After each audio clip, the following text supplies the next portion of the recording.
नमस्कार दोस्तों, आपका स्वागत है आपके अपने YouTube channel Vidhi judicial academy में। मेरा नाम है Vijendra Verma and I am the director founder of the Vidhi judicial academy. We provide coaching for the judicial services exams, and through this video we are trying to reach out to you to provide you full professional exam oriented coaching for the judicial services, and that is free of cost. इन classes में जो videos हम आपको provide करेंगे, we are going to provide you the entire foundation course including all the books, including all the details, whether it is required for the prelims or mains or for the guidance for the interview. Means in videos को आपने सिर्फ इतना करना है, sequence में देखना है, playlist को अच्छी तरीके से देखना है। सब्जेक्ट वाइज मिल जाएंगे आपको, CPC, constitution, contract, BNS, BNSS, इन सब की प्लेलिस्ट आपको सीक्वेंस में मिलेगी। इन प्लेलिस्ट को देख करके आपने you have to take the coaching from the scratch. First video से लेके लास्ट वीडियो तक आपने करना है। उन्हीं वीडियोस में आपको गाइड किया गया है कि किस तरीके से आप किसी को कोई सा particular provision, section, sub section उसको प्रीलिम्स के लिए पढ़ना है क्या, मेंस के लिए पढ़ना है क्या, और उसके किस तरीके से नोट्स करने चाहिए, कैसे आपको रिवीजन करना चाहिए। इन्हीं वीडियोस में डिटेल में गाइडेंस आपको मिलेगी। तो प्लीज आपसे ये रिक्वेस्ट है, आप ये ना समझें कि यूट्यूब में फ्री में दिया गया है तो फिर ऐसे ही होगा। ये वो प्रोफेशनल कोर्स है जिसके लिए हम लोग अच्छी खासी हाई फीस लेते आए हैं स्टूडेंट से, लेकिन एक टाइम आता है इंसान को समाज के लिए भी करना चाहिए, और उसी इंटेंशन के साथ में we are providing you the entire course free through the YouTube channel Vidhi judicial academy. तो प्लीज हर वीडियो की जो थंबनेल है उसको देख करके आपको आइडिया लग जाएगा कि इसका सब्जेक्ट क्या होने वाला है। कुछ टॉपिक्स ऐसे होते हैं जिनको एक लेक्चर में कवर नहीं किया सकता, तो उसमें लेक्चर नंबर 1, 2, 3 सीक्वेंस से मिलेगा। प्लीज उस तरीके से देख लीजिएगा, और नोट्स आपको अपडेटेड मिलेंगे, उसके लिए कहीं जाने की जरूरत नहीं है। नोट्स का जो लिंक मिलेगा आपको डिस्क्रिप्शन बॉक्स में मिल जाएगा आपको। And thank you very much, wish you all the best. So guys, let's start with the new topic with in the order 32, and this topic in itself, that is rule 8 to 11. What rule 8 to 11, this topic is again very important for your mains as well as for your prelims exam. Very important for you. ठीक है? So 8 to 11, you cannot afford to to forget the rules 8, 9, 10 and 11. These 3 rules are very important for your prelims as well as for your mains. So we have completed so far rule 1 to 7, 5, 6, 7 हम लोग कर चुके हैं, 1 to 4 हम लोग कर चुके हैं, and now this is again segment within this. You can say this is the chapter within the chapter within the chapter, that is order 32 within that portion 8 to 11. So please again, for that purpose, what is the topic of this? This is what? This is retirement, removal, death of the guardian or next friend, both guardian का भी as well as next friend का भी, इन दोनों का ही। and again these are what? rules, गलत लिखा हुआ है, rules 8 to 11, these are rules to 11। यहां से आपको करना है retirement, removal and death, and this can be the first question in your prelims. What can be the question? that which rules deal with the retirement, removal or death of the next guardian or next friend or guardian, and this is the combination of group of the rules 8 to 11। देखिए, specific rule भी याद करना पड़ता है आपको, और आपको ये भी याद करना पड़ेगा कि ये ग्रुप कौन सा है। 8 to 11 ऐसे करके भी आ जाता है कई बार एग्जाम में, तो ध्यान कर लेंगे आप लोग।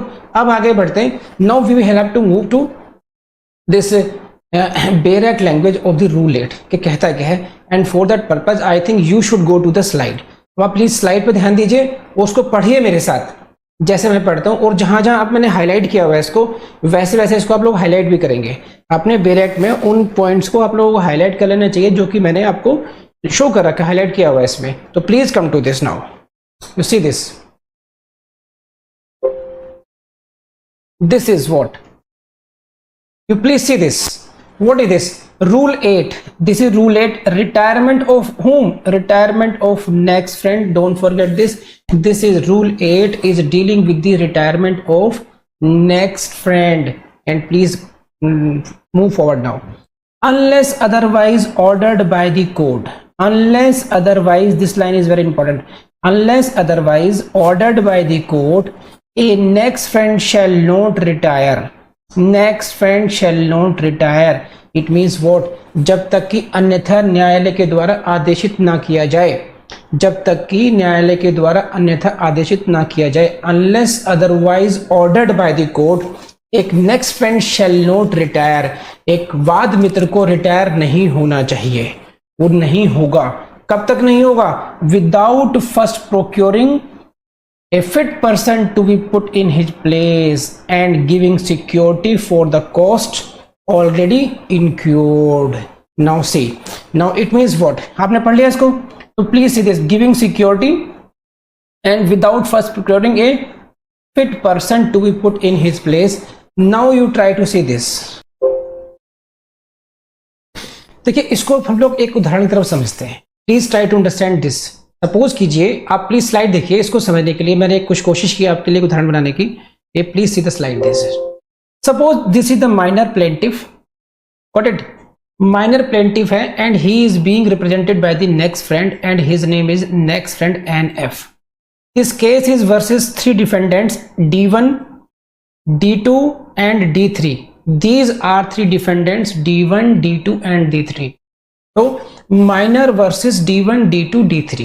This is the case and minor is being represented by the next friend. Now in this case, suppose if next friend is connected to D3, it is so connected with the D3. This is what defendant number 3. So next friend is connected with D3. And secondly क्या है? And interest of the minor are adverse to D3, means D3 के साथ connection में जो उसके adverse हैं, interest हैं, mainly clash हो रहे हैं माइनर के D3 के साथ। तो एंड नाउ D3 के साथ ही आपका नेक्स्ट फ्रेंड का कनेक्शन है। तो ऐसी स्थिति को डील करने के लिए है ये वाली क्लॉज कि if he is so connected with the defendant whose interest is adverse to that of the minor, ठीक है, as to make it unlikely that minor's interest will be properly protected by him. So this is the, I hope कि आप समझ में आया होगा ये। and now please try to again, मैं आपको और तरीके से समझाता हूँ इस बात को। मेरी तरफ देखिए आप लोग जरा, इसको समझिए क्या कह रहा हूँ मैं आपको कि I am your next friend, you are a minor plaintiff and I am contesting a case against the 3 defendants D1, D2, D3. तो जो माइनर है, that minor is fighting, minor इस वाले केस में जो D3 is the main defendant D3 is the main defendant. D1 and D2 all are only pro forma defendants. कैसे? ऐसे समझिए, आप हैं पोते, सही है, क्या है आप? You are the grandson of the D1 and D2, ऐसा समझिए, एक दादाजी और दादी जी ने आपके फेवर में एक विल कर दी, आपको एक वसीयत लिख दी आपके फेवर में कि मेरी ये प्रॉपर्टी है, ये मेरे पोते को दी जाएगी, सारी संपूर्ण प्रॉपर्टी दी जाएगी। आपके ताऊजी को ये बात पसंद नहीं आ रही है, विल छोड़िए, वो गिफ्ट मान लीजिए, आपके दादाजी ने आपको आपके नाम पर संपूर्ण संपत्ति कर दी, दादाजी ने भी और दादी जी ने भी, सही है। तो जो आपके ताऊजी हैं उनको ये बात पसंद नहीं आ रही कि मेरा हिस्सा क्यों चला गया मेरे भतीजे के पास, यू आर दी माइनर, सही है। अब उन्होंने उस प्रॉपर्टी को पर कब्जा कर लिया आपके ताऊजी ने। अब आप क्या करेंगे? You will have to fight a case, because you are minor, you will have to appoint a next friend. तो आपने मुझे नेक्स्ट फ्रेंड अपॉइंट कर लिया, सही है। तो now I am a next friend for you, I am bringing a suit against your uncle, that is D3. But in this case, D1 and D2 are also defendant. उनको आपने बनाया pro forma defendant. Pro forma defendant का मतलब होता है कि जिनके खिलाफ आपको रिलीफ नहीं चाहिए, उनको केवल क्लैरिटी के लिए और proper disposal of the case के लिए आपने उनको डिफेंडेंट बनाया है। तो इन दिस केस आपके जो इंटरेस्ट हैं वो किससे क्लैश हो रहे हैं? D3 से हो रहे हैं आपके क्लैश। D3 कौन है? आपके अंकल हैं। क्यों है? क्योंकि या तो प्रॉपर्टी अंकल को जाएगी या प्रॉपर्टी आपको जाएगी। आपके इंटरेस्ट और D3 के इंटरेस्ट डायरेक्टली क्लैश हो रहे हैं। बात समझ में आ गई? D1 and D2 are only the proforma defendant in this case.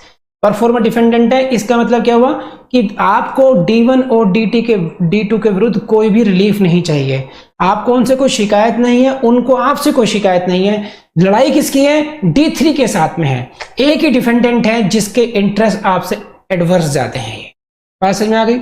Now you have appointed me next friend, I am your next friend, but I am so connected with the D3, I am the son of D3। मैं as a next friend D3 से इस प्रकार से connected हूं, I am so connected with them, भले ही मेरी उनसे लड़ाई चल रही हो, उन्होंने मुझे घर से निकाल रखा हो, but I am connected with him. सही है? तो क्या सो कनेक्टेड कैसे? इस तरीके से, सो connected that whose interest is so connected it is unlikely that minor's interest will be properly protected by him। इतने इस तरह का कनेक्शन है मेरा, ये लगभग अनलाइकली है, ऐसा होना संभव नहीं है कि माइनर के जो हित हैं वो प्रॉपरली प्रोटेक्ट हो पाएंगे। भले ही मेरी उनसे दुश्मनी चल रही हो मेरे फादर से, लेकिन ऐसे केस में ऐसा लगेगा कि मैं उनके हितों का, माइनर का जिसको मैं रिप्रेजेंट कर रहा हूं, उसके हितों का ध्यान नहीं रख पाऊंगा। तो पूरी की पूरी लाइन बहुत इंपॉर्टेंट हो गई है। सही है? अब एक बार पढ़ लीजिए, he is so connected with the defendant whose interest is adverse to that of the minor as to make it unlikely that minor's interest will be properly protected by him। तो this is the second ground for the removal। I hope आपको समझ में आ गया होगा। नहीं आया है तो अगर आप वीडियो देख रहे हैं मेरा, तो वीडियो में आप ऐसा कर सकते हैं, पॉज करके एक बार रिवाइंड करके देख लीजिएगा इसको, आप ये आपको समझ में आ जाएगा। मैंने आपको एक्सप्लेनेशन दिया, मैंने आपको स्लाइड पे भी दिखाया, तो इसी को रिवाइंड करके देख लीजिएगा आप ये। Now come to the next जो थी हमारे पास, ये नेक्स्ट डाउन क्या थी ये? This is he does not do his duty. एक third point, he does not do his duty, इसमें कुछ समझाने वाली बात ही नहीं है। जो आपका कर्तव्य था, every application should have been moved by you, आपको प्रॉपर्ली वॉच करना चाहिए था उसके केस के। And if you are not doing your duty as an expletive, you can be removed. And number fourth, during the pendency of the suit सीरीज to reside within India. Pendency of the suit, आप कहां चले गए? विदेश चले गए रहने के लिए।